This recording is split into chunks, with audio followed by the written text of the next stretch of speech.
Welcome back to the Mandarin Blueprint Podcast. Today we are joined by guest Charlie Moseley from ChengduLiving.com, and we're excited to have him here because he actually interviewed both of us about a year apart, and recently he released his podcast with Luke, and those were great podcasts. I really enjoyed both of them because you're a very good interviewer, I would say. Yeah, it made it easy for me, definitely. Yeah, Thanks very much. Happy to be on the other side of the table and to be a part of this podcast. This is crazy. People who are listening to this or watching this can't see what I can see, but this is quite a room you guys have made here. There are cameras and lights all over the place. It's an impressive production. Thanks, man. We're working out of Phil's spare room. It's working pretty well so far. Yeah, we've been doing that so far. I think sometimes people think we're like quite a big operation. This is my second bedroom. That's where we're doing all this stuff. So I feel like I'm at the mothership. Yeah. So it's a special occasion for me. Yeah, it's been fun. It's been fun to expand. Like, I used to be in the my little study, which now I've turned into my drum. And that was actually where we did our first podcast with Charlie, which Phil didn't record. Phil. I'm so embarrassed at the amount of times that I've had those types of things happen. The most recent time that it happened was when I got everything correct on a camera, but I had to move it to another part of the room, and the settings I had somehow deleted, and I was like, every time it's a hard. The last one was an enjoyable conversation. I'm sure this one will be too. So no harm done. Absolutely. So you have been living in Chengdu for forever, longer than us. Tell us about when you came here and why you decided to stay. Because like many people, you have the story of I only came here for this period of time, or I'm only planning on staying here for 6 months or whatever. How did you end up deciding to stay here? Well, I originally planned to come for 3 months. So that didn't work out the way I thought it would. I came in the mid-2000s, basically just looking for adventure.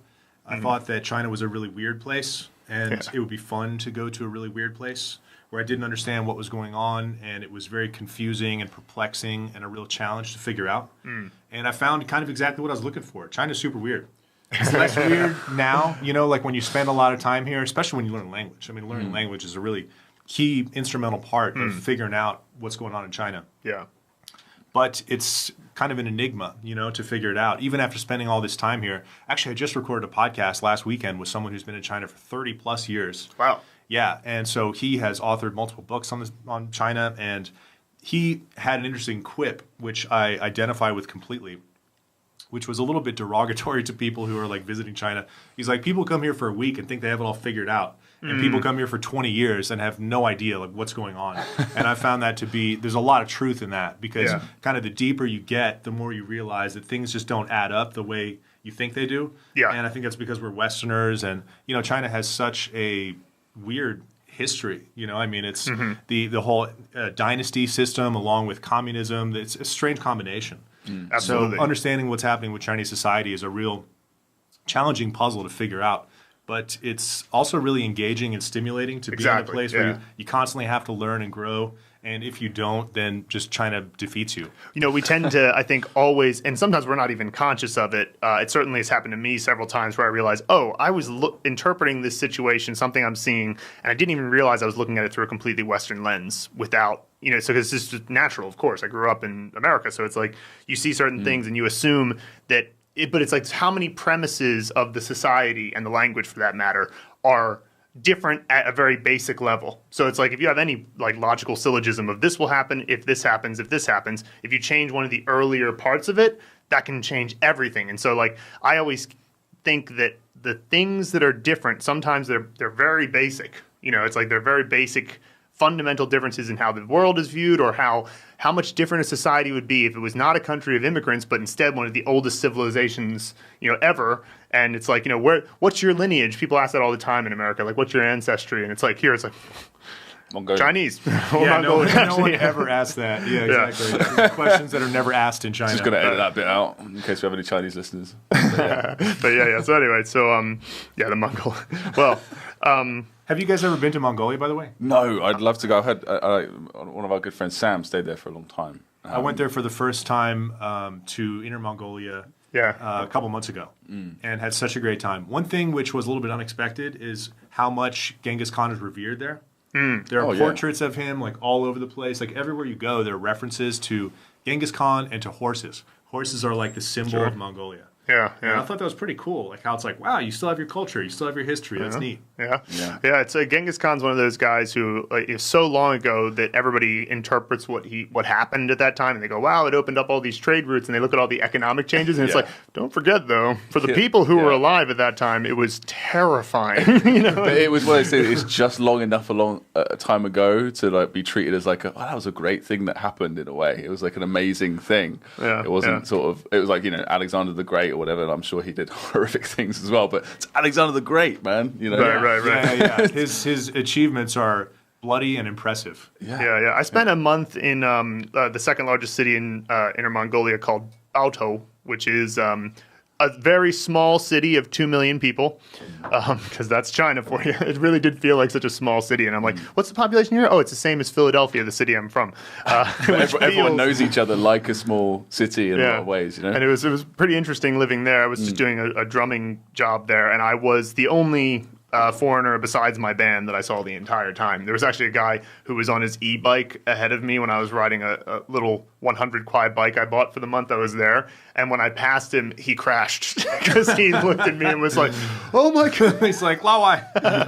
He's just really attracted to you. Well, I mean, that's who could blame him. All right, so one of the things I wanted to talk to you about is how Chengdu living. So, is it correct to say that it is the most trafficked sort of blog specifically about Chengdu and like life in Chengdu? It's the longest running one. I'm not sure if it's the most well trafficked. I would guess that it is, but I'm not sure about that really. Yeah. So tell us about the development of that and how that. So in 2010, I kind of had the idea. It's actually 2009. I had the idea to do a blog, which was a first-person account of what life in Chengdu was like, and I didn't have any intention of being a journalist or anything like that. It was really just intended to be a blog writing about what life is like in Chengdu.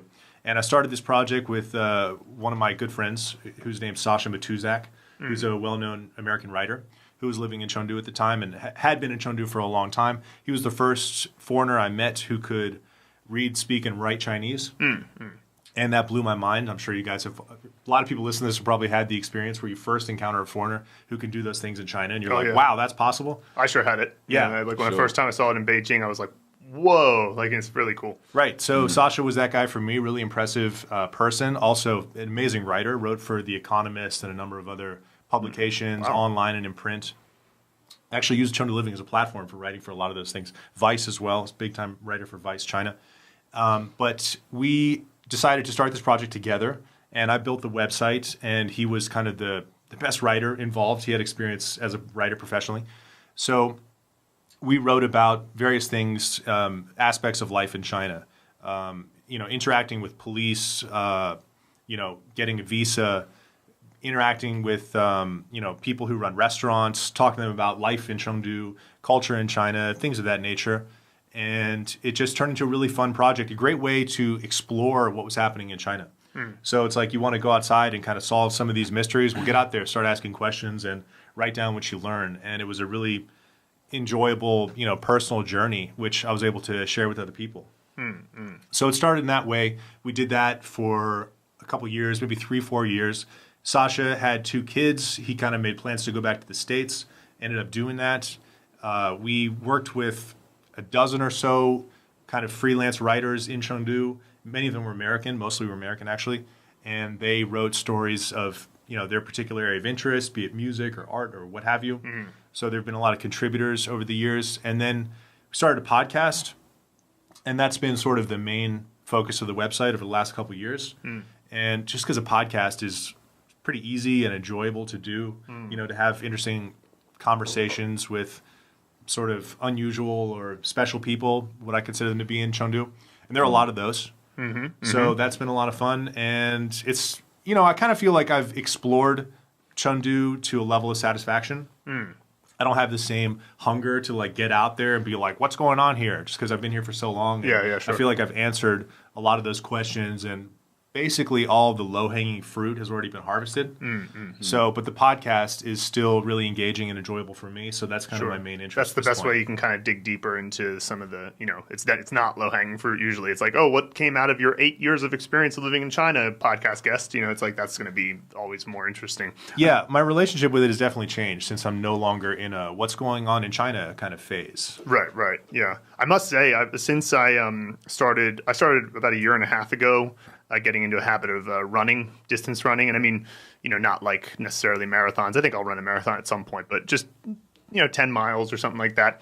And one of the things that it's opened up for me is, when you run down the river towards the south and towards the global center and all of that, you just see over a year how quickly it's developing and how, especially southern Chengdu is really nice because it's relatively newly developed. It wasn't something that started developing even, I think about 10 years ago, if you were in southern Chengdu, there wasn't much happening. Like it was a little bit of something. But, now you go down there and it's incredible because they're making Chengdu like the park city and the greenway, the rules for it has to be 500 meters wide of all park in this concentric circles around the city, kind of like a ring road of park. Wow. Right. And they're not finished with it yet. But, man, when you go down there, you're like, this was such a good idea. Just have this section. It's like you can't build businesses here. You can't build. This is purely for parks and, people to have that. And I'm like, good. This is what a city needs. Because what I worry about with Chengdu or, with any big city is that people get too focused on the fact that it's convenient being in a city and so therefore we're just going to put everything and smash everything together. It's like they're making sure, no, you still need to have some spots where they're you overbuilt. Chinese cities are overbuilt completely. Yeah. Well, this is a sign of a city's natural development. I mean, London used to be the same.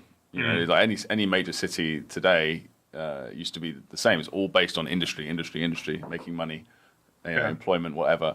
And then they go, actually, no, we need to make it livable as well. Yeah. Well, you have they're just getting into that now. In the United States, you have a similar design in a lot of prominent cities. A lot of cities are made for livability, walking, bicycle lanes, things like that. Yeah. One of the most dramatic examples of this is Central Park in Manhattan. It's so large. It's so expanse.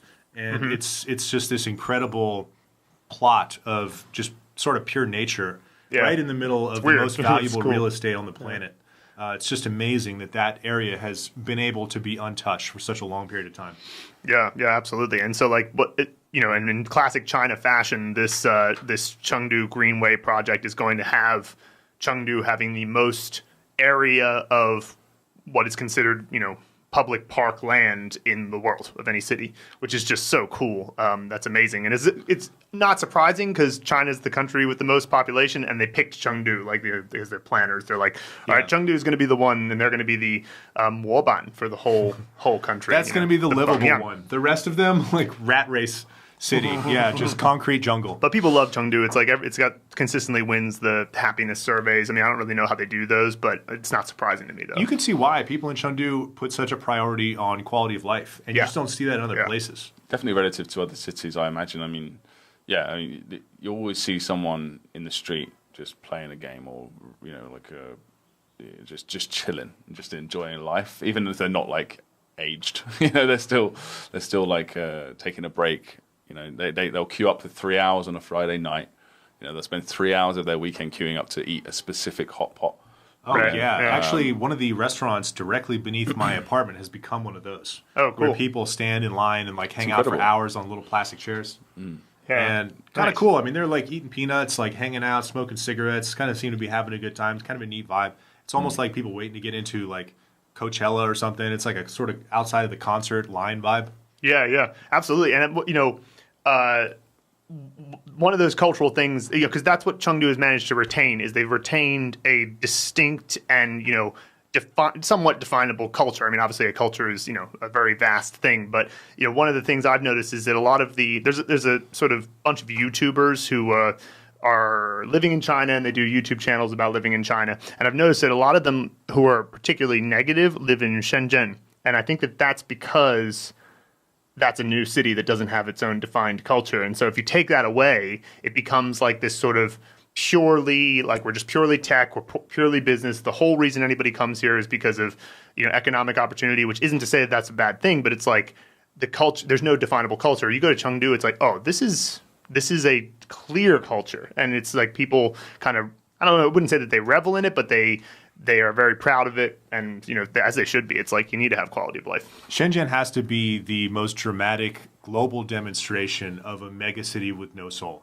I passed through. I've never had an impression of it like that. It used to be a fishing village, like very. I thought it was like wasn't it the first city that was developed by Deng Xiaoping? Like, Deng Xiaoping said, "Yeah, this is the first like." So I imagine it would be the most developed. Like, why isn't it as far along as say Chengdu in that respect? Of like, no, because the culture of Chengdu goes back thousands of years. That's right. So I'm talking like cultural development. Shenzhen's almost definitely more economically developed than Chengdu because they're like the tech center of Chengdu, and in some cases, the tech center of China, and in some cases, it's getting close to being the tech center of the world. So it's there's definitely a lot of economic development. But in terms of the culture, planners just pointed at a fishing village on the map, and then decades later, it has 20 million people in it. Yeah. I see. And it's right next to Hong Kong, so it's like you got it's near in between Hong Kong and Guangzhou. So it's like the mainland Hong Kong. Yeah, basically. Also known as Nong Kong.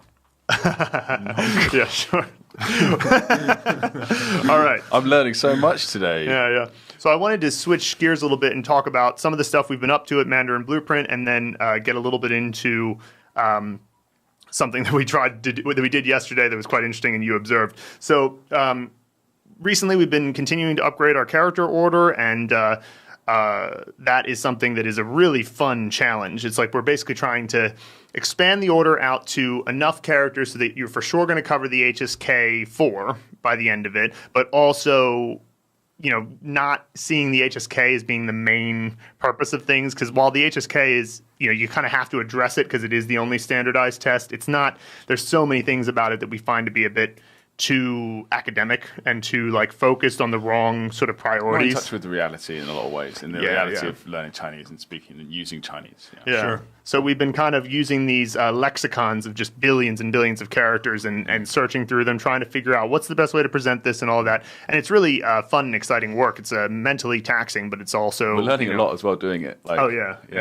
That's that common? Okay, interesting. Yeah, exactly. And so we've been working on that, and that is something, it's going to probably still be a bit until we can officially expand the course, but it's very exciting because we want to keep going until we get to the point where somebody could use Mandarin Blueprint and follow our materials and our, hopefully cooperating companies and be able to pass the HSK 6 from beginner. That's the kind of a goal in our minds about our eventual goal is HSK 6 from 0 in a year.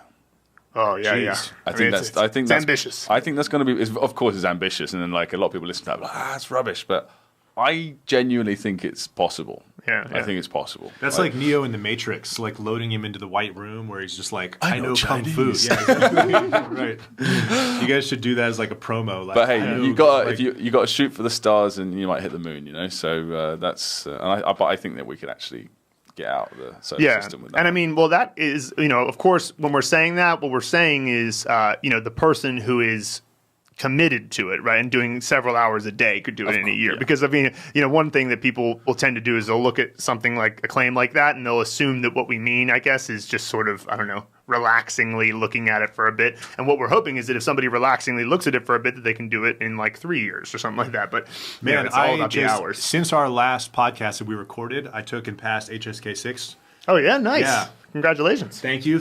Sorry, what? I'm fishing for compliments and congrats here. Sorry, that's well done, mate. I had no idea. What I wanted to say, though, is that thing is really hard. I took HSK 5 and thought it was easy.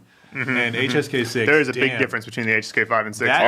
I was swearing quite loudly when I did mine. I'm going to be honest with you. There was a Tibetan guy in front of me just laughing because I was I was dropping F-bombs because I was just like, how am I going to know that? But I completed the entire... I've been using Closemaster since one of you guys, I think Luke recommended it to me, someone. Sure. And I've been using that for a year. And I went through the entire HSK 6 sentences in Closemaster. Wow. And I also memorized... I didn't complete the HSK 6 thing there, but definitely dozens of hours in that.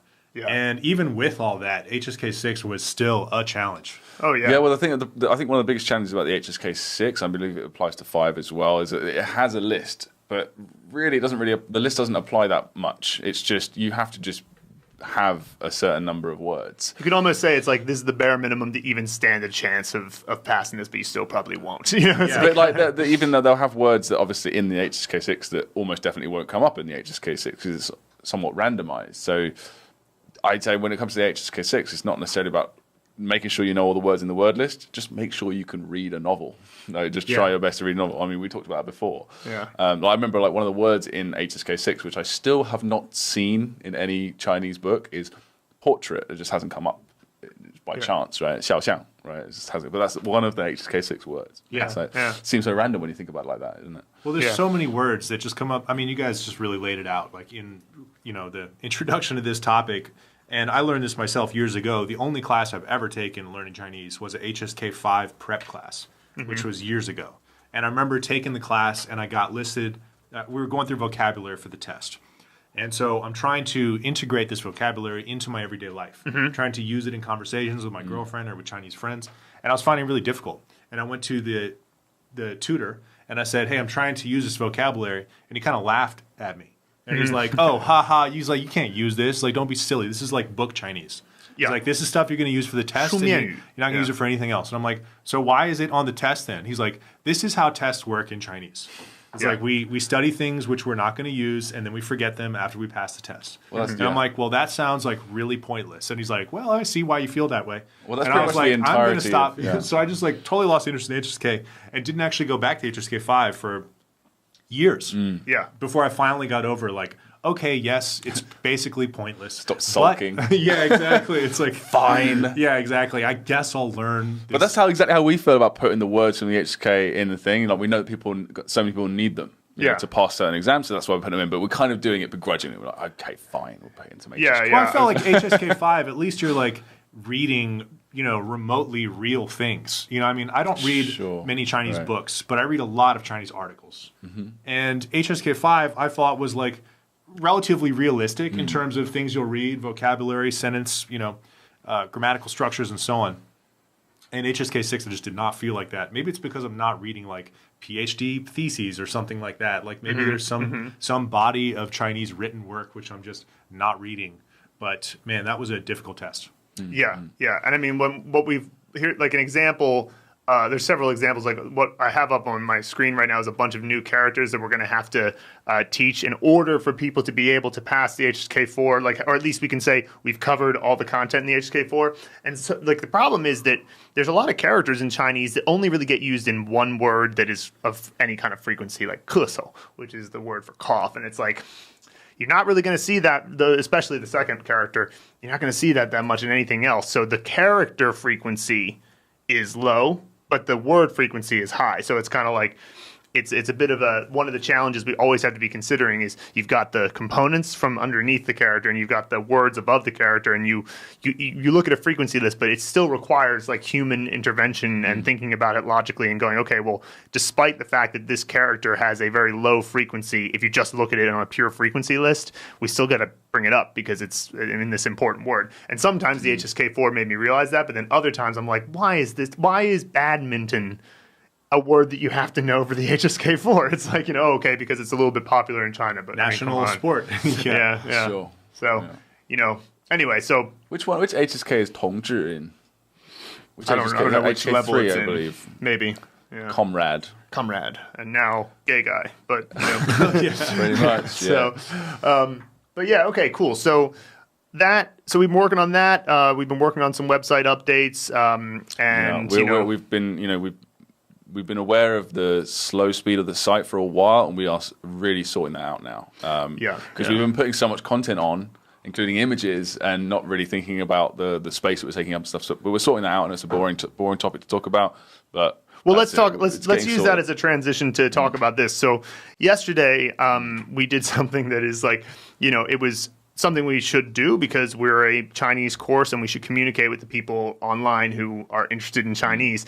But we were very reticent to do it for a long time because it's kind of somewhat intimidating to do. But we posted our course and everything that it's about onto Reddit, Chinese language subreddit and Chinese subreddit, and then also onto Chinese forums. And I'm sure that anybody watching this can understand why we might have been reticent, because in the case of Chinese forums, it's because there's a lot of people on there who are just like incredibly good at Chinese and very discerning, and like, you know, and also any forum anywhere, people are a bit more anonymous a lot of the time, so you know they'll be maybe a little bit impolite or something. Out of curiosity, did you guys just finish this course? Because it sounded like the course is done after 3 years. What's the timeline for finishing the course? We released it on January 2nd. Okay. So like as a thing you could get, but we wanted to, when we released it, we were still sorting out some of the later parts of phase 5 and phase 4 and phase 5 of the course, which are like basically levels 21 through 36. Did you guys intend on releasing January 1st and missed by 1 day? Well, no, we didn't. We actually intended to release it in like autumn, but we got delayed a bunch of times. We did consider releasing it January 1st. I think that I was too hungover from the New Year's party. That's believable. Chengdu Living launched on January 1st, 2010. Oh, nice. Yeah, really satisfying launch date. Yeah, it is. Yeah, it's definitely quite nice. I moved into this apartment on January 1st, and it's like, yes, good start to my new year, new place. So you got a newly launched program, though. Congratulations, by the way. Yeah, it took a long time. I mean, we were teaching it live using like chat software online for a long time, and of course live in person in Chengdu for at least a year, and then online for another year, and constantly updating the material, and now it's obviously better than it's ever been. We've done some incredible updates to it, and it is awesome. 1,975 lessons at the moment, and it will be expanding. And there is also improvements we're going to make to the current iteration, but right now we think the priority is moving beyond level 36, but you know, and getting more characters out there so that people can pass the HSK4, and then we'll keep going from there. And, you know, we're kind of in a constant process of doing both when it comes to content production. But we had a beta test running for about 4 or 5 months before we released it. So we had maybe like 120 people or so who were in the beta test. Did the MB challenge as well? Yeah, the Mandarin Blueprint challenge. We had a guy who did it in 100. He learned 105 characters in 2 days, which was awesome. They were 2 full-time days, but still 16 hours to learn everything you need to know about 105 Chinese characters, how to write them, what they mean, what the pinyin is, and what the tone is. You got it done in 2 days. As well as learning the actual system itself. Right, and the method, that's even the more important part. Because I know people who've been in China for 10 years who haven't done that. It's true. Like so anyway, so we did that over that period of time. So that's why on January 2nd, we did already have a bit of a following. So there were some people who immediately bought the course because they were already like looking forward to it. And then, we've had a couple of months. And so yesterday when we posted on Chinese forums and Reddit, I was quite excited. I was like ready to spend the whole afternoon sort of responding to people and whatever. And, you know, overall, I think that the response was quite good, but I committed a Reddit and forum faux pas, which I didn't really realize because I've lurked on Chinese forums for a long time, but like I haven't had an account. And I think that may have been a mistake. But let me say first, though, that post was a classic Mandarin Blueprint post. Yeah. What I mean is, like, it seemed like you guys spent so much time assembling that thing. It's like extremely well organized. It's completely thorough, totally well thought of. Similar to like all your blog posts, it's like, damn, this is like really impressive, the organizational level which you guys hit. So it looked like very orchestrated, very like well assembled. And I actually wrote it pretty quickly, but it is true that it took us a long time because it's taken me a long time to be able to kind of think that way about our product. So it's like much stuff on Reddit is just so flippant, you know, and that is like the opposite of that. That is like titles are bolded. There's like multiple paragraphs. Everything is like very thoroughly done. I think the best example of it being flippant is the top rated comment right now, which is, isn't this just an ad? You know, it's like, anyway. It's like, yes, but it's not just an ad. It's not just an ad, right. It's a part of it. Yeah. It's a very small part at the end where we're giving you a unique discount. Anyway, the mistake that I made, and in retrospect, it's so clear and I completely get it, and I completely admit the faux pas here, which is that I was excited about it, and we had some people in the course already, and people who've given us lots of great feedback. And so I sent out an announcement in the course. There's this function on the course platform we use where you can just set up an announcement, and they'll all receive an email notification. And I said, hey, you know, we're posting this on Reddit and Chinese forums. Like, if any of you want to share your thoughts about the course, it would be really helpful to us. But of course, that led to some of our students who are, in a way, I'm like so kind of touched that they went through the process of making a Reddit account and like going on and then writing sometimes a few different paragraphs, a few paragraphs that were like these glowing reviews. But of course, now I see how that looks, because it's like, oh, this is a brand new person who's just made an account and the only thing they've done is write a positive review. I can see how anybody would look at that and go, oh, this is just Phil and Luke, writing this, and like there's just fake and whatever. And while I completely get it, it's also not true. To try and do that though. Yeah, like, I'm just thinking, like, how dumb do you have to be? I mean, obviously people have done it before, like this sort of thing, because that's what they immediately suspected. But it's like, how dumb would you have to be to go and make a bunch of fake accounts with 0 comments and 0 history and just like think that people are going to fall for that, So I was very surprised, as surprised as you, but then again, thinking about the random person who's looking at a Chinese forum or whatever it is and seeing all those empty, like those people with these amazing reviews, like they were like these. I was genuinely moved by some of them, because people have said great stuff about our stuff before, but because it was like almost in defense of us as well, and like trying to say, hey guys, I know these guys are new, I was totally but they're great. Charlie commented for us as well and like helped us out, and I felt like I was genuinely, and these guys are paying us, by the way, they're paying for our product, most of them. And they're still taking their time to write these amazing things about it. So that was great. I also got the email. That was how I was alerted to the Reddit post and the Chinese forums post. And I was surprised to see you guys get downvoted and to see like all the pessimistic commenters. Well, I understand a lot of it, but some of it I thought was unnecessarily just rude and cynical in a lot of ways, But I think you should, like, I thought about that. I was like, I know I'm going into the belly of the beast here by posting on Reddit. But I expected it. There's anonymity. I mean, like, certainly I try to follow the very reasonable sort of principle of anything that I write. I would want to make sure that I would say the same thing in person, if I were, and a lot of things that were said, I'm like, I don't think you would say this to me in person, but that's okay. I really, because a lot of times I try to get over the sort of sting of it, because it sort of stings when somebody suggests that you're scamming them or that you're people saying there's all these red flags, and it's clear that they haven't looked into it, because what red flags are there, just out of curiosity? Well, from their perspective, it's that there's all these people posting, and it's their first ever post, and they thought that the reviews were too good. They were like, it's too. Really? So that's what's actually really funny about it. Like, this is what you said to me last night. You were like, it's kind of ironic because these people love us so much, our product rather, not us, but they love us, our stuff so much that they actually went through all this effort to go and do it. And like, there was like people that never used social media whatsoever, even Facebook, and they were creating accounts and trying to figure out how to use this website just to give us a nice review. Yeah. Were people really making that claim on Reddit? They were claiming that you falsified those comments? Oh, vote manipulation, and, and then there was a couple people who were super cynical. But one of the things that I would say is that to the people on Reddit, I completely understand how that looked, and I'm sorry. I posted on Chinese forums the screenshot of the announcement and the back end of the announcement. One guy thought it was a blog post, and he was like, so what? Did you delete the blog post because he couldn't find it on our blog? I was like, no, this isn't a blog post; it's an announcement in the course. But I get the skepticism, and to the people who wrote us reviews, who made an account and wrote us reviews on Chinese forums and Reddit, like, you're amazing, and we really appreciate it. Because, as I say, it was such a weird experience where, on the one hand, you have people saying, you're a scammer, liar, huckster, and then other people right next to it saying, this has genuinely changed my attitude towards Chinese. I believe that I can do it, and thank you so much, Luke and Phil. So at the end of the day, despite the fact that negative comments tend to always hold more weight with people,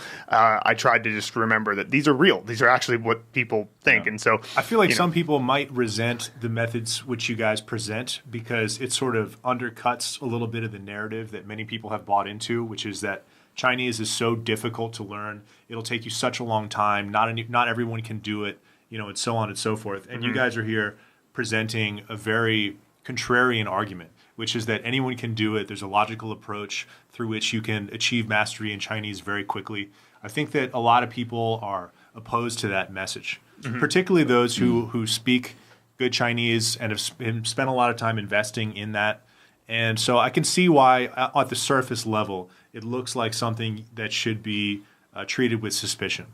Right. Yeah, and because I get that totally, like I thought about it, I was just like, if I can just, in Chinese, there's a good Chengyu for this, 设身处地, which means like to, like, place your body in a different location, which is basically just a way of saying put yourself in somebody else's shoes. And I was like, if I were reading this, I would definitely be skeptical. But that's why I tried to respond with actual resources that we have and say, like, look, here's the actual thing that I sent, and it was a mistake. Of course, this is how it would be viewed. But I'd also point out that if anybody wants to look at the Reddit posts and see, like, just look at the positive comments. Yesterday when I looked, there were 3 people who were brand new accounts. And then there was a bunch of people who were not new to Reddit. So, like, you can look, they have the whatever the karma points are, and I'm new to Reddit, so, like, I'm just learning all about that stuff right now. But you can see, okay, like you and several other people, they clearly did have a Reddit account before. So, it's not, it's be very, I mean, can you imagine how manipulated we literally can't imagine doing it. So we're actually we were quite shocked by it, weren't we? Like, but again, we understand. But also is a testament to that there must be a lot of charlatans out there. There are, right? There are people that say, "Oh, I've got the new way to learn Chinese. Learn Chinese in 10 days." And like, we put out there, I guess, a rather, what would you call it, 刺激, like a sort of phrase, which is just sort of a provocative sort of tagline, which is, you will learn 80% or acquire 80% of Chinese in 3 months. And that sounds very much like be fluent in Chinese in 10 days, but it's not the same. Yeah. But that is, there are of course caveats to that. It's not a machine that you plug your brain into and it makes you fluent in Chinese or acquire Chinese. Mm-hmm. You have to follow our instructions. But if you follow our instructions, anyone will acquire 80% of Chinese, the most common spoken 1,000 words or written 1,000 words, whatever you want to look at it, in 3 months, depending on how much time you put in per day. And I can say that the quality of content which you guys are making is above like almost anything else that you find as far as like Mandarin language instruction goes. And I know you guys can't say that without sounding totally tactless, but I'm not affiliated with you guys in any way other than I'm a learner of Chinese and we're friends. But the quality is just so high. You guys hold yourself to such a high standard of quality. And a lot of people acknowledge that and appreciate that and have demonstrated that through their comments on Reddit and Chinese forums and on your website through testimonials and other places as well. Right. But it's just really great. You guys are doing a great thing. I've said this to both of you before on my podcast, but I genuinely believe it. I know many people who listen to this agree with me, but it's just great to see. So just keep doing your things and don't worry about it. Yeah. Well, there were a couple of things that we learned about from people's responses that I think were really good, legitimate criticisms, and I want to make sure that we point that out. First of all, a lot of people mentioned the website speed, and one guy was trying to apply malicious intent on our part, like as if we were just so unaware of the fact that people have slow internet speeds. It's not that; it's that we don't know about that stuff. We should have gotten your about Chinese. We know a lot about Chinese, and we know a lot about making a great product. We like to teach Chinese, like courses and stuff. That's it. We pretty much don't know anything else, and we're figuring it out along the way. And we actually already were addressing that problem, but it's more complicated than we thought. And so, because we don't understand tech, we don't understand how the back end of WordPress works. So, we have to hire professionals to help us with it. And then we've sort of discovered that a couple people that we hired before didn't really do their due diligence, and we didn't have the knowledge to know that they didn't do their due diligence. So it's definitely not malicious intent, and we're addressing it, and we do realize it's a problem. Our website runs too slowly, and so we're just messaging with a tech guy today about this earlier this morning. And so that was the first thing. Point out for people that aren't on our course, the courses themselves have always ran very smoothly and fine because it's on a separate, it's a rented platform, Kajabi. But we're just talking about the front end, like the blog and stuff like that at the moment. Yeah. That's a little bit slower. And so, and we're going to work on that. And then the other thing is the free trial. This is something we were talking about before too. So the way that Kajabi does free trials, again, because this is it's a third-party platform designed to help people make video courses, and it's very good. But because it's not our platform, it's a little bit harder for us to change certain things. So one of the things that we want to be able to change is the fact that it requires you to put in your payment information for a free trial. And that's okay if you're already convinced that it's an interesting course, but it's not if you're just being like, hey, you've never heard of us before, go sign up for a free trial, and then you find out you have to put your credit card number in, like, it doesn't feel good. That sucks for us, because obviously a lot of people are going to say, no, I don't know you guys, and I'm going to put my credit card in. So we don't want that either, and we're trying to work with the platform to figure out ways around that. Yeah, we have a way that we're going to do it, but it's a little bit complicated, so please bear with us, but we are going to get a solution that has a free trial that does not require any kind of payment information. It'll just be like a sign up with your email, so it would be as simple as that. And so we completely get that, and we're gonna change that. And but also just to be clear, just so that people don't think that we're trying to steal their money, because that's what I always worry about when people say this stuff, like as if we're gonna be like, oh, nope, we got your money now forever. We will never do that, because we have, first of all, it is actually a 10-day free trial. You just would have to put your credit card information in, but it does not get charged for 10 days. Isn't that a policy of the platform? I mean, you guys really have control over that? Because that's just standard, like with free trials. Like the way the model usually works is people sign up for a free trial, they forget about it, they get billed, and that's like how the service provider like makes money. Well, what I usually do, I guess this might be an issue for people who aren't familiar with how that works, or they don't have a credit card. But what I do is like sign up for a free trial, enter my credit card information, and immediately cancel it, and then it turns off when the trial period's over. You can do that, but I mean, one of the things that we figure, hey, that is a reasonable thing to not want to put your credit card information in because you're worried you'll forget or whatever. And so that happened to me with Webinar Ninja as well. When we started Webinar, those guys let me have, like, they charged me 6 months. I forgot about it. 6 months later, I know it's a huge bill. And I was like, you actually I told you I didn't want this. So I told them a day after the trial ended. I was like, oh, no, it's like actually a minute because of the time difference. And they still kept my money. That's how they make money. They're like relying on you forgetting. Yeah, it's like gym memberships. Like in January, it's like, yes, And I hate that. That drives me nuts. But I would also get why people would be like, I don't want that to happen to me. I'm not going to give you my card details, guys. Right. And so, and also, but just another thing too, we've always had, since the course has been out for both of our courses, when the pronunciation mastery wasn't free, we had this, and for the Mandarin Blueprint Method, we have it now. It's a 30-day money-back guarantee. So like that's almost entirely to hedge against the person who accidentally forgot. So it's kind of just a wrap up to all this stuff on Reddit and Chinese forums. It's like, it was so interesting to see that happen. And, sometimes part of the reason that I lost a little bit of sleep last night. She's going to hit you in the face, man. I know that cat. Yeah. One of the reasons that I actually lost a little bit of sleep over this last night was just because it's really tough to look at something that you're trying to be genuine about, and then people say, like, not only that you're not genuine about it, but that you're intentionally trying to mess with people. It's like, I know that it's completely understandable, the skepticism, but it was like, it hurts. I was like, oh no. It hurt a lot. Yeah, but it's all right.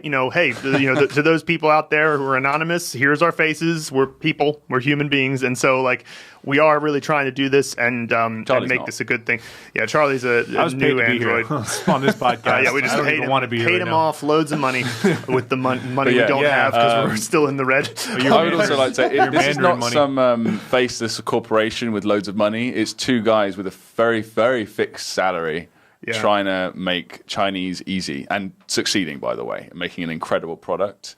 And we're working our asses off, guys. It's not for everybody though. It's not for everyone. Absolutely, some people are just going to hate on you no matter what. Sure, and you got to just like come to terms with that. And that's fine. Like they're doing their own thing. Yeah. I mean, when somebody says, this product or this way of going about it is not for everybody, it's like we have had that in mind from the beginning of how can we make a product that is going to be the best for the most possible amount of people, and within that structure, how can we allow for different types of learners to use their own way of going through it. It's more like a structure, and you can fill it in with so many things about yourself. But even with that said, of course, there's still some people who aren't going to be, it's not going to work for. But to those people, I would say it's quite possible the reason it doesn't work for you is because you have the wrong attitude. It's very possible. And I'm not saying it is. I'm saying that could be the reason. I feel the exact same way. We know somebody, Austin, who took your guys' course and was like, I just kind of didn't feel like it didn't work for me. And I kind of am skeptical because I think like, well, did you really fully adopt it? Did you really commit to it? Did you really complete all the steps as they're outlined? And if you answer no to any of those things, then the chance of failure is very high. Yeah, I mean, this is not like an easy endeavor which you're embarking on. I mean, learning Mandarin is like a serious, difficult task. And if you're not really willing to like get down and do the work, then you're not going to see the outcome you want no matter what method you use. Yeah. And, one person made a good point on here. They're like, there's no avoiding the fact that you have to spend time and you have to be committed. And they kind of were saying it as if it's like that's the only truth to it. I think that that's true, but it's also kind of like the lowest resolution you could possibly have. It's like, sure, you have to be committed, but what if you're committed and you're doing the wrong thing and like your method is not working at all? You're committed to rote learning characters. Yeah, I'm committed to rote learning characters. You'll get there eventually, or you 10 years, take at least. a shortcut. So the one of our goal is to say, like, yeah, you can't change the fact that if you want to pass the HSK6, you got to know like 3,000 characters, and you got to know how they make words, and you got to understand the grammar structures. But if you never make, or I shouldn't say never, if you very rarely make a go down the wrong path, if you're going up the mountain, you very rarely 走错路, right? Then that means that you'll get there as quickly as possible within the constraint of the fact that you have to still learn 3,000 characters. And so that's what our goal is. But yeah, we're not ever claiming to be like, we'll somehow make the language smaller than it is. It's like the language is the language. But, no individual step is difficult if you follow our course. That's the idea, is that each individual video is like one thing. Come up with something that is going to represent this character component, and then the next thing. Okay, now put that character component together with another one you've already learned to make this new character. It's like everything is like that. And so also the message of you can learn Mandarin quickly by following these steps should not be misconstrued as this is going to be easy. Yeah, I can agree with that. It's not like a trivial task to learn Mandarin, even if you have many shortcuts at your disposal. Right. It's like, so, you could say, I'd be willing to say that at the layer of the individual thing that you're doing right in that moment, it's pretty universally easy, but it's like the larger picture is, how do you keep doing it every day? And how do you not get bored with it? And how do you make sure that you're staying on you're not like, I wasted way too much time. I think the sort of story is you wasted too much time on individual vocabulary words, and I wasted too much time on individual sentences without moving into larger contexts like paragraphs and stories and stuff. And I didn't know that I was wasting too much time on that. Like, cause how can you? Yeah. It's like there's a million ways to get lost. I mean, and do the wrong thing. And that's a really good point. That's more the challenge than the actual language itself. Is can you stick with it and do it for an hour a day or 2 hours a day or whatever you need to do? So try it out, guys. Before make any sort of rash judgments about it. Try out at least the free course, or give us all your card details and try the free trial so we can steal your money. You mentioned something interesting about the users on ChineseForums.com, which is this forum for Chinese learners. Where do these guys live? Because I feel like in Chengdu, the level of Chinese language ability among expats seems to be higher here than in like Shanghai or Beijing, where it's a more transient expat community where people kind of come and go. Probably true. That's interesting. So, but I think the best of the best in Beijing and Shanghai, like they're better. Doubt. The best are better in Beijing and Shanghai. Yes. But I would get say what you're saying. On average, like you kind of need to speak Chinese just to get around in Chengdu. Right. I mean, you can get around in Chengdu without speaking Chinese. It's just not nearly as easy as it is in Beijing or Shanghai or Shenzhen or even Guangzhou. Yeah. But with that said, the number of Chinese speakers who speak really good Chinese in Chengdu is really small. There's not that many expats who speak really, really good Chinese. You two speak like phenomenal Chinese. I mean, my girlfriend has known you, Luke, for a while, and she knows that you run this business and you're focused professionally on, mastering Chinese and helping other people do that. And she's like, oh, so he speaks like good Chinese or something? I'm like, yes. She's like, really though? Does he really though? She's like really skeptical, Yeah, sure. So I like pull up a YouTube clip of you like speaking Chinese. She's like, oh shit, and it's like, yes. I'm like, yes, that's what I was talking about. So I hate being built up. People are only going to be disappointed, I find. No, you speak really good Chinese, and I mean it makes sense because you've been focused on this for such a long time, and like that's what happens if you have the right plan and you put in the time, then your Chinese will be phenomenal. And you two are both like a good demonstration of that. And I know that your course is all about that. But, I just find that living in Chengdu, you just don't find that many foreigners who have that combination of the drive and the method to really master it. And as a result, I mean, there's a million, foreigners who can like order food in a Chinese restaurant because that's a very low bar. Yeah. But to really engage in deep conversation with Chinese people and have everything you say be understood and to speak, especially in the proper tones, which is the most difficult thing in my mind. That's really impressive, and that's a small number of people that can do that. Well, one of the things that you have to get to is you have to get to the point where you see the accumulation of your successes, and you realize that you're going to do it. Like you'll succeed if you keep going, right? And so it's that bit, that point, that realization. Everybody who succeeds in becoming fluent in Mandarin has this at some point. Like at the beginning, like, I don't know if I'll succeed. Maybe this is the hardest language in the world, right? So it's like they're unsure, and then at some point they go, "Oh, I'm going to do it." And I know for me, that was when I really figured out how effective the character learning method was working. And then I saw how logical Chinese words were if you understand the characters. I went, oh, I'm going to do this. It's going to take them, it's going to be many more, maybe even years until I do it. But the path has become clear to me now. And so that's huge. And then, of course, there's all these successes along the way that happen. The first time that you have a conversation with somebody where you get across a complex idea to them. And then they have a bit of a sort of enlightenment moment with what you're saying to them, or you make people laugh, or you do something of that nature where it's kind of like you're clearly connecting with another human being. That's huge. When I was writing and figuring things out and going, like, looking back at what I wrote and going, wow, it's Chinese. You have these moments where you like step outside of your body for a second because you can't necessarily see the gradualism day to day. But so that's huge. And the problem is that the way that most Chinese curriculums start, it's you never feel like you're going to succeed. Like you're always just like, this is so hard because the teachers are focusing on the wrong layer. They're focusing on boring things, and it's like our goal is to be like, look, the characters are so important. You got to get them. You got to get them down. And then obviously we've built it out from there into vocabulary and grammar and all that. But we're a character-centric course. It's like each category of the course is a character. And we're like, okay, this character's next. Here are 6 lessons on this character. Here are words that it unlocks. Here are sentences that use those words.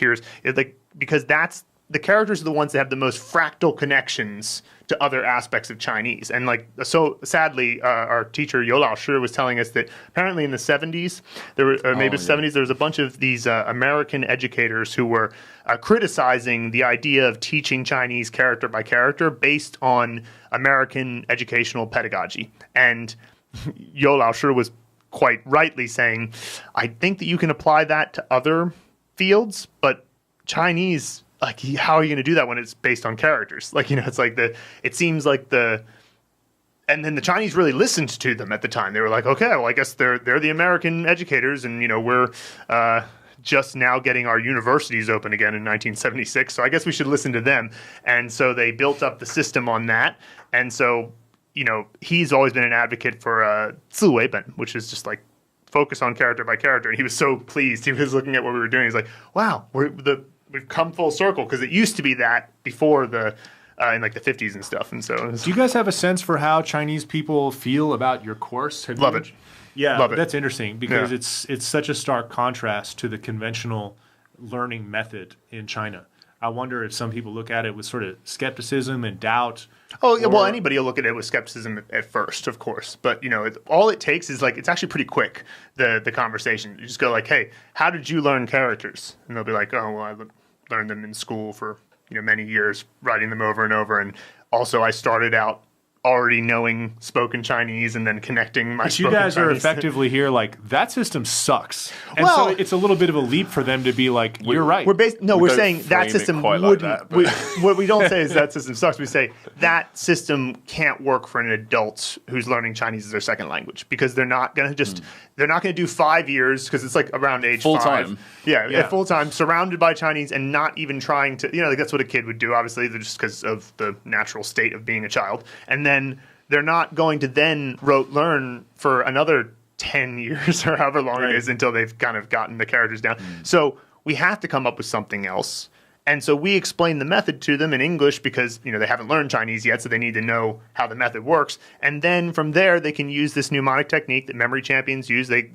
There are a bunch of Chinese people who are into memory athletics, and they're actually quite good at it. So very good at it. Especially kind of isn't it? Their brains are actually slightly different because of learning to read Chinese characters all their life. Yeah, it's more like visual. The parts of your brain that are the language centers that are lighting up, there are parts of the brain, I can't remember which. Did you guys ever think of doing like a parody video to advertise for Mandarin Blueprint by being like, do the Chinese blueprint where you learn exactly how Chinese people learn characters, where you spend 15 years writing the same characters 10,000 times over. It's like the time-proven, ages-old method. That would be really hard to make that without coming across as bitchy, though, wouldn't it? In the Chinese blueprint, you'll spend 5 years listening to Chinese without understanding a thing. But wait, there's more. The whole core of the pitch is really like the conventional way is not the best way. The best way is to forget about that and adopt these new methods to learn the fast, good way. Yeah.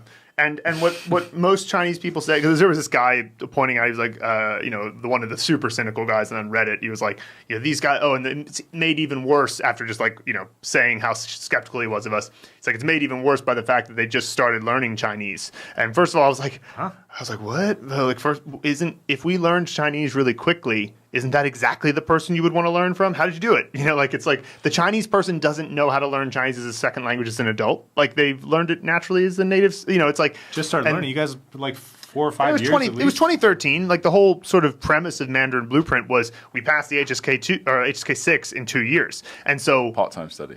Yeah, and even part-time study. I mean, it's like, well, if we did that, then we wanted to show other people how we did it, because apparently it was actually a Chinese forum post that made me want to do it, like shoot for that goal, because there was this guy on there, being a bit cynical and negative, going like, it's absolutely impossible, you can't do it. And I was just like, all right, well then I'm going to do it then, because don't tell me what I can't do. Anyway, so I just thought, and I was already at that time, I was already at that time doing the character learning, and I was like, this is really working, like this way of learning characters. And so I was like, all right, well, if this works like I think it will, I think I can do it. And just to be clear, Luke and I both we passed it.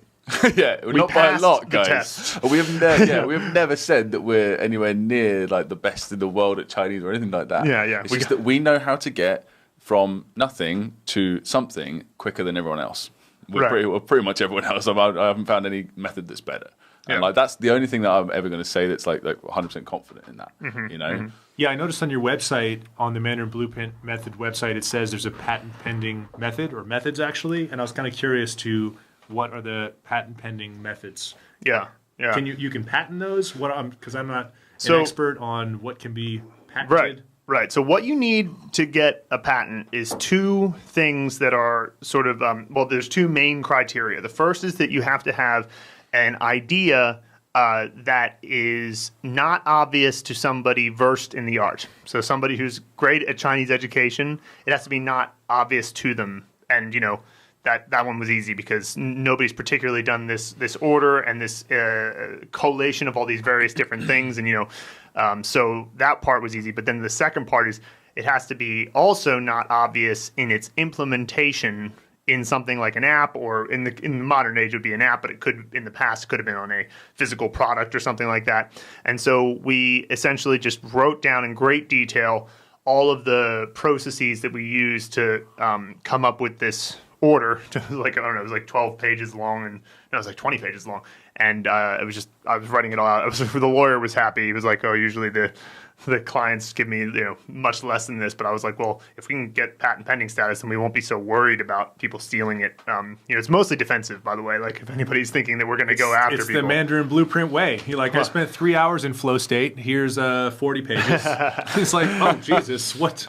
Well, it's mostly to do with the fact that like we were just worried that if we put something out there that's really effective, but we're a small company, as again 2 guys, what if a big old company out there goes, oh, that's great, we'll just we'll just take that. And so we wanted to have at least something defensive in place. And so the idea is that the order and how we came up with the characters and the words and the not as much the sentences, but how we knew the order, what it would be.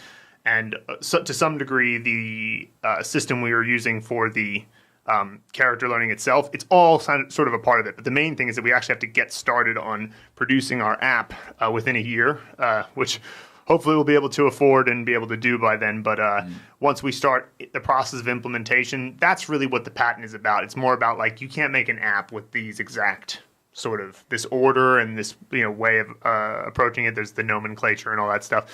So yeah, that's what it's all about. Semi-related question: have you guys thought about applying this methodology to other languages or other subjects? Yes, definitely. Obviously, the character learning method is separate, but it can be applied to Japanese as well to a certain degree. But it would sort of involve us having to learn the languages first in order to do it. Well, that won't be hard. 3 months, 80%, right? Yeah, exactly. So we would think, but it can apply to, like say Spanish, for example, like acquire these words and move into sentences. And it could be, but we'd have to do quite a big overhaul. It would be a big time investment. We're not thinking about doing it right now. Let's put it that way. We just want to solve the problem of learning Chinese. I think that's a big enough mission. Yeah. And then that should hold us over for 5 or 10 years. Sure. and then we'll move on, possibly. It depends on what happens, Mm-hmm. Yeah. Yeah. So, it's one of those things that it's occurred to me before, but, we have so much more work to do on this one before we're going to move on to that. But, it makes sense. It's like I can imagine maybe 5 years from now, when Mandarin Blueprint is hopefully still alive and well as a company, and we're we've already made the materials that we want to make. You've got the Arabic blueprint, and you've got the I doubt. Blueprint. The thing is, I would say that I doubt that it would be because we were just what made you say this was the patent pending status that we have. I think it would be harder to get any kind of patent pending status on a different language because Chinese is a bit unique in that way. Maybe with Japanese we could do it, but the character learning method within it is pretty essential because it's like the order that you learn the characters in. I think that would be harder to come up with something that is unique and unobvious to somebody who's versed in the art and in both theory and implementation for a language that has like a Roman alphabet or something like that. I think it'd be. But tricky, we don't necessarily have to come up with the patent for other languages. Yeah, I'm just saying that that's just to make the thing. So yeah, for sure. Cool. All right. So, all right. Let's see here. So let's go to some of the questions that we had coming in. So let's see. Okay, well, you've got it up there, Luke. What's the first question that might be relevant to Charlie? Well, the first question that we've got here is from Sydney Green on character 207. So he's doing quite well there with the progress. It's been more of a comment, but it's worth discussing. Yeah, hui, as in return, to return. New vocabulary unlocked. The dialogues are getting longer, and the top-down words, that's words that he hasn't learned the characters for necessarily, are more numerous. And I love it. So challenging and exciting when you realize that you can actually read this more demanding stuff. What a great course this is. Oh, yeah. Thanks, well, so his point there that the top-down words become more numerous, and he loves it. So a top-down word is basically just any word that is you haven't learned the characters through the method properly, so therefore you would still need the pinyin and the definition for it. But if you have a sentence where every other word in the sentence is a character or word that you've already learned, then you don't need the pinyin for those because that's what's nice about the Hanzi movie method. You know what the pinyin is already, and you're reviewing them in ANKI, so you don't forget them. And so at the beginning, adding in top-down words is more challenging because it's like, well, you have so little context. But I don't know if this is your experience, but the further you get in the language, the more that you have things like paragraphs and dialogues and articles and stories, the easier it is to learn words that you never saw before, even if you don't necessarily know the characters. Would you agree with that? Yeah, of course, absolutely, because you know the context. Right. So as you understand the words which surround an unidentified character or word, you have a lot of clues as to what its meaning is. Also, you have a lot of hints within the character, as you guys know. There's Sure. Yeah. So this must be a plant because there's a tree next to it, or this must be an insect because there's that little chongzipang. That's right. Yeah. So yeah, there's a lot of hints in Chinese. Actually, I find that to be like the cold, logical nature of Chinese is really comforting and nice. It's a lot more predictable than English. English is like a patchwork of sort of illogical components which don't really make a whole lot of sense because it's like people brought this part of the language from this place Nordic, and that part Germanic, from that place. Latin, it's like a quilt, French, which like Greek. doesn't really make sense. And when you encounter something which you don't know, you might not only know the meaning of the word, but how to pronounce it. Even if you're a native speaker of English. Yeah, that's true. And in Chinese, you just don't really have that problem at all. So, and that's a real comforting advantage to have. Yeah, absolutely. And it's just essentially a context situation. You don't have any ability to use the other sentences around the new word you don't know, and when you're in the early stages, you just don't know enough yet. So it's 100% the case that the further you get along, you've developed some grammar modules. You've developed some ability to sort of recognize that's probably a noun, that's probably an adjective. Not you necessarily consciously think this stuff, but you sort of figure it out. And so that's great to hear that Sydney's having that experience already at only character 207. So like that's not that far into the course. So it's great to read that though. It is so rewarding and so enjoyable when you can actually read Chinese. You know, I mean, when you first get to that stage, especially. Yeah, it's so much fun to be able to do that. And I feel like the two really difficult things which most foreigners get stuck on in Chinese, and you guys probably have a better sense of this than I do, but for me has always been the characters and the tones. Mm-hmm. And once you come to terms with those two challenges and really directly approach those two, then I think all the other challenges are really manageable. Mm-hmm. And I also study German and Japanese, and the challenges in those languages are different, but like in Japanese, it's grammar, like grammar structures. Yeah. Or in German, it's like verb conjugations or word conjugations. Right, yeah. And that is like so much, I get intimidated by that. Yeah. I mean, just a much more challenging problem. I don't know. I find that every language has its own, really difficult components. But in Chinese, I feel like you just have those two. And that's just really not bad once you come to terms with it. Yeah, and that's the whole sort of argument that we're making with why it is that Mandarin actually doesn't have to be as hard as you might think, because if you can master the characters and figure out, okay, this is exactly how you know what the pinyin is and what the tone is and what it means. This works really well, and it's based on a bunch of evolutionary science of visualization and all of that. Then it doesn't, it makes it that much faster to get the hardest part down. And so, like, if somebody said with Japanese, oh, look at this method that helps you understand Japanese grammar much more quickly, it's like, well, good, to get the hard part. You know what I mean? Yeah.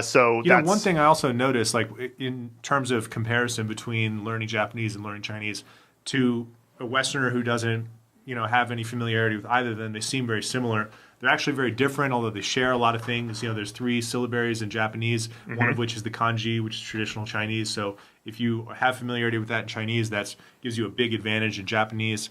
Sure. But when I find that I'm, learning Japanese, which I've been doing for the last couple of years, there's so many high-quality resources for learning Japanese, so many more for Japanese than there are for Chinese. Oh, man. And it's funny because when I look at, like, learning Chinese, this is why Mandarin Blueprint, like, is so striking to me, because there's such a dearth of high-quality resources to learn Chinese, whereas in Japanese, they're so numerous. Mm-hmm. Mm-hmm. So it's kind of good that you guys are, I feel like if you were doing the same kind of program in Japanese, it'd be a lot more difficult to get visibility or to be acknowledged for doing something that's like a really breakthrough method, because the quality of resources for that language are so great. Maybe because Japan has been sort of integrated with the global economy for several decades longer than China. I'm not sure what the reason is, but anime maybe, it's who not knows? so restricted in terms of what it's allowed to put out as well. We talked about this on our podcast before. It's like there's heavy restrictions in China on what content you're allowed to produce, and obviously that restricts creativity and entertainment to a large degree. Like, I love a lot of Japanese content. I'm not even learning Japanese yet. What's weird is that it's mostly in art. There's actually a lot more that you can say in like an article or a podcast or something in China than most people think. Like, they think that the same sort of level of restriction is placed there on some of those things. But you think about like the Duodao app, they're talking about all sorts of stuff on there, and it's not restricted. Occasionally a couple of their podcasts have gotten blocked, but it's not like the whole platform has gotten blocked. But with art, yet. Yeah, right. That is a little bit of the issue. But with art, it's like, that seems to be harder with art. But that's why, you want to look, as you said in the podcast with Charlie, you want to look for the Western thing that's been translated into Chinese, and there's a lot of that. They translate quite a lot. Mm-hmm. Some of it's quite surprising what they translate, actually. Yeah, absolutely. There's another question here from Ryan Smith on the ANKI decks. So we provide ANKI decks for the characters, the words, and the sentences, and the dialogues, and the paragraphs of the dialogues and stories. Everything's got an ANKI card, right? Yeah. But for the sentences, we use closed deletes, which is where you basically delete one of the characters temporarily. You have to guess which character is missing based on the context, often with an image involved as well, if you can be bothered to put one in. And he says, while reviewing the closed delete sentences, do you recommend just saying the character while thinking of its meaning, or actually write it out? I mean, you've got a lot of experience with closed deletes. Charlie, what do you think? I've never written anything when working with ANKI or with Closemaster, which was recommended by Luke, which is a great alternative, which has a less steep learning curve than ANKI. And I think the reason why it may be beneficial to be writing the characters down as you're doing that, I think the reason why I haven't done that is because what I find with ANKI or with Closemaster, that it's all about sort of getting into the flow of it. As you go through this routine every day, you're probably going through hundreds of cards per day, and it can become a time-consuming process, which is fun once you get into the flow of it. So there's a certain rhythm to it. And I find that if I were to write down every character while doing that, that would really break the flow for me personally. Right. So I just don't even say it aloud. I just say it in my mind, and then grade myself, based on how accurate that was. Yeah, I think this is more of a personal sort of habit thing. Also, I would point out that the way Anki decks work, we've got an Anki deck for the characters. So as long as you're doing your Anki cards for the hands and moving method, the actual character building technique, you don't need to worry about writing it out necessarily for the sentences, unless you just really want to practice your writing, make sure the characters look good and stuff. Right. Because Anki is going to be taking care of that whole thing for you. And if you get character wrong with Anki, with the characters, then obviously that's something you need to work on. You mark yourself wrong, and you will naturally write it. Yeah. That's what's brilliant of SRS in general. It's just like you can count on the fact that if you forgot something, you will see it a lot now. It's like, I forgot something, I will see it now a lot, and then I will remember it. And so it's great. And so, but I would say to Ryan, I mean, like when you think about the sentences, when you're at the sentence level, I would say that your hope should be that you can say the sentence well, and you've got the native audio of both the male and the female. Like that's what I would focus on mostly. And especially when you're using it on the phone, you've got the 2 play buttons, and I think usually it's female first and male second. So Ryan, if you want to go with the male voice, you can just keep hitting the play button on the right. When you feel like it, of course. Because that counts as shadowing, and that can be quite intense, like in terms of energy. If you've got like 100 or 200 or 300 sentences to review, repeating everyone out loud might be difficult, but just the ones that you fancy doing. But the goal, let the tool do the work, right? So the goal of those cards is to guess the missing character. So as long as you're doing that, you're doing the card. Anything else is gravy. Right? Well, I always looked at it like this. Sometimes you're practicing how quickly you can read. Right. And so you go like, how quickly can I figure out what this missing character is? Go, yep, I got it right, and then move on, and then see how quickly that improves your speed. Which, hey, if you're going to work towards the HSK, then fair enough, you should work on your speed because it's like a time limited test. But then working on how to langdu, read out loud, will really help your pronunciation, especially if you shadow the native audio on there. So, that would be my suggestion to you, Ryan. Leave the writing to the character cards. Yeah, I also personally find that when I first started looking at HSK many years ago, it required an essay portion which was handwritten. And so for that, it was very important to practice by writing down a lot of characters and being able to assemble sentences and paragraphs with just handwriting. But I feel for me personally that ability has been sort of deprecated in terms of my priorities, because there's just almost never a situation where I'm really handwriting anything.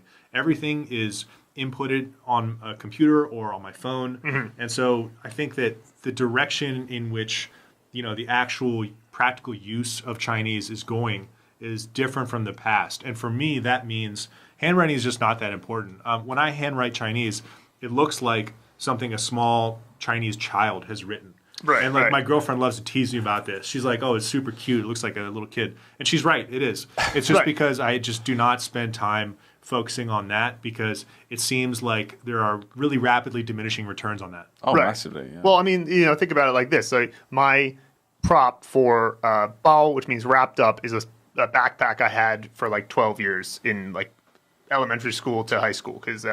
And so when I imagine that in my mind, I know to write the component for that, but and it's legible, right? And so once you can write a component that's based on your visualization legibly, then you can write. Now, then the question is, does it look beautiful? And unless you care, then no, it's not going to, because you have to. If you're interested, you have to do the writing it over and over if you want to have very nice handwriting. I don't care. Yeah, like, if I'm your just like, it interest doesn't is matter in to me at all. like calligraphy, for example, that's awesome. I have like huge appreciation for calligraphy. Oh, yeah, and that's even almost a different animal too. Yeah. Totally different animal, but I mean, really cool. The aesthetic beauty of the Chinese language is apparent, I think, to everybody, even if you have no interest in being able to reproduce that aesthetic beauty yourself. But I think for the average person, or for me at least, it just doesn't seem like it's worth the time. So I used a Skritter a lot years ago, which I'm sure you guys are familiar with, which is like a flashcard system where you're writing down the characters with an app with your finger. So I eventually kind of dropped that as a tool, which I was using, because it just didn't seem like it was bringing me to the type of mastery that I could really use. Yeah, absolutely. Yeah, I would agree. And so it's like you want to make sure you focus on the right aspects of it. All right. So next we have a question from Chad. He says, hey guys, I had something come across my Facebook feed and wanted to ask you about it. There's a screenshot attached. It'll be in the notes. With colors like bai, which I learned recently, do you always add the se afterwards? And in the picture you'll see we've got, a bunch of the general colors in Chinese, 白色, 黑色, 红色, 绿色, and so on. And these are, white, black, red, green, and so forth. And all of them end in se. And of course, se is, it's an interesting character because it also has an alternate meaning that's very like sort of sexuality and sexual. Sometimes there's even like if you write something that has that on like live stream platforms, they won't let you post it because they assume it's like... Especially number 6 on there. Oh, yeah, 黄色, which is yellow, and they also... They'll call something a 黄片, which means basically a porno. Yeah. And so they say yellow. We say blue for that, don't we? And then there's another culture. There's different colors that represent sex or sexuality in different. Anyway. So it's interesting. So anyway, so the answer to this question is that in the case of, well, first of all of these are biased words. So if you go to, actually we haven't released it yet because it's the 8th part of our 8-part series on vocabulary. They're coming out every Thursdays, but it'll be a couple weeks from now that part will come out. And biased words are where the second character is the more important character. It's the main gist of what it is. And then the first character is just adjusting it. So like, se in this case means color as in the concept of color. Like, I'm wearing a red shirt. It's not, a color as in, like if I were going to say black tea or let's say green tea, right? I would not say se. I would say 绿色茶. You would say 绿茶. So when it's used as within a word, basically, as part of another word, meaning like the concept white wine, for example, 白葡萄酒. You don't say 白色葡萄酒because that would mean literally it's wine that is white, like that is like painted white as opposed to actually white wine. So right. So what we're looking at here is when you're just talking about the general color of something, just as when you teach it to kids, that's what the se represents. But you can use any of the the specificity of the color, bai meaning white, hei meaning black, that you can put in front of other things to indicate that it's the black version of that thing or it's the red version of that thing, and then you can drop the se. But if you're just talking about the color in and of itself, then you can. This is just a list of colors. You can't just apply those two characters to other things. Yeah. Right. You generally don't. Yeah, generally not. Yeah. So that's a good question from Chad, and it sort of gives an example of how sort of dynamic characters can be. It's like that's why you want to learn character by character, by the way, because like if you learn word by word, you're going to think that saying red is always 红色, right? You're not going to think that no, red is 红, right? And anyway, you get the idea. Yeah. Big advocates for characters. All right, so got another one here. A great way to learn that is just to if you use like Pleco or something like that, just put in the character of the color, and you'll see a whole list of associated words things. containing. And that'll give you a good example of how the se has gone. Mm-hmm. Absolutely. Okay. Sydney Green on character 216. GUÀN as in to close or shut. New vocabulary unlocked. Why the duplication of? It actually should be 关心关心. 关心关心. Yeah, as I was saying. What is that? He must have copied it incorrectly, but the way he's referring to is the sentence. Oh, yeah, he's got the last. 你不要只关心自己，你也应该关心关心别人. And so that sentence, 关心 is repeated, and it basically means like, don't only think about yourself, you should also care about other people, because that's what 关心 means. And so, how would you describe the duplication of a word like this? I actually already answered him. I just basically, it's a softener. it's essentially a softener. It's just yeah, like, it's a good, yeah, exactly. It's like saying maybe you should, take care of other people, think about other people a little bit, rather than saying you should care about other people more. Yeah. It's like 关心别人. It's the same as English. I mean, I don't have the same analytical approach to the structure of sentences in the same way that you guys do, so I don't approach it from like a academic point of view, but it's just like, don't only care about yourself, care about other people. Right. So if you're an English speaker, then I feel like it should make sense because it's structurally almost identical.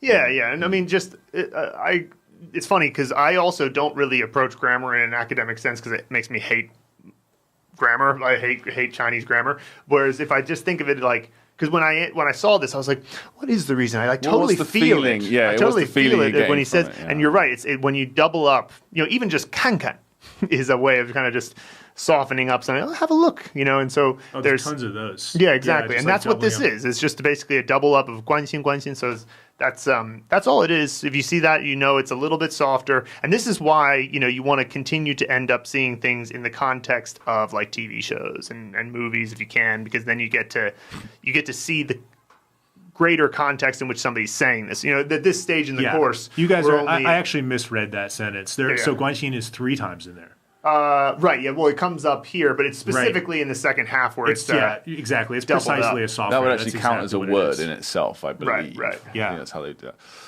Yeah. So it's kind of a more cute way of putting things. Yeah, I think this person's trying to be tactful in the sentence, probably. Like they're trying to be like, all right, you're kind of being a bit selfish, but I'm going to try to tactfully tell you maybe you should think about other people. Yeah.